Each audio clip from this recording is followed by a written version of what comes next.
Hi friends, నేను ఇప్పుడే ఇన్స్టాగ్రామ్లో ఒక ఫోటో చూసాను. ఆ ఫోటోలో ఒక అమ్మ వాళ్ళ పిల్లలు ఆకలితో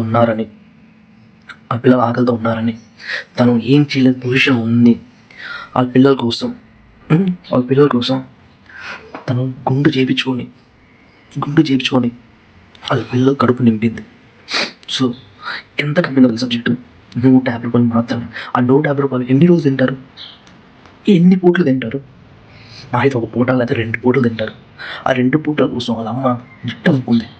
సో నేను ఇక్కడ ఏం చెప్పాలనుకుంటున్నా అంటే, పేరెంట్స్ పాతకాలం 90s ముందు అది పేరెంట్స్ చాలా చేసేవాళ్ళు పిల్లల కోసం, చాలా అంటే చాలా చేసేవాళ్ళు.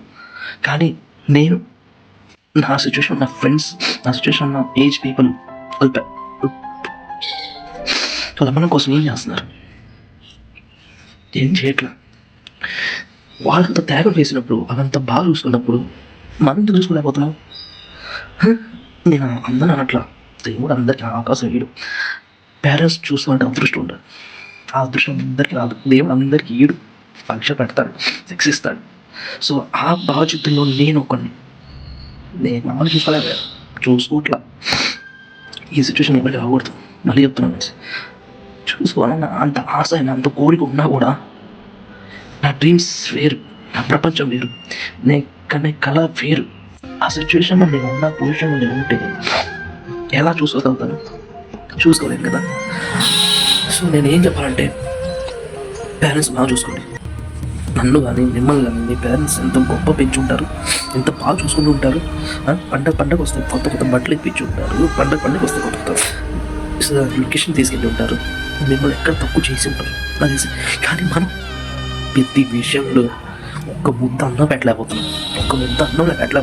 నేనైతే ఆ సిచ్యువేషన్ ఉన్నా ఫ్రెండ్స్. నేనైతే ఒప్పుకున్నాను. నేనైతే మమ్మల్ని బాగా చూసుకోవట్లేదు కూడా. నేనైతే ఒప్పుకున్నాను. ఓకేనా? ఎవరికి వీలైతే వాళ్ళ అమ్మని నాన్నని బాగా చూసుకోండి. ఉన్నప్పుడే బాగా చూసుకోండి.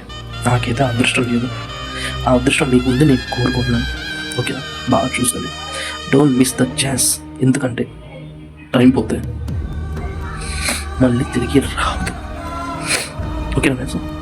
ఎందుకు చెప్తున్నా అంటే, ఆ ఫోటో చూసరికి నాకే కాదేసింది.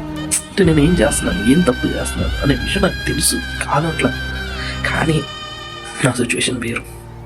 అందరు సెటిల్ అయిన తర్వాత పెళ్లి చేసుకుంటారు. నేను సెటిల్ అవ్వగానే ముందు పెళ్లి చేసుకున్నాను. నా లైఫ్ వేరు.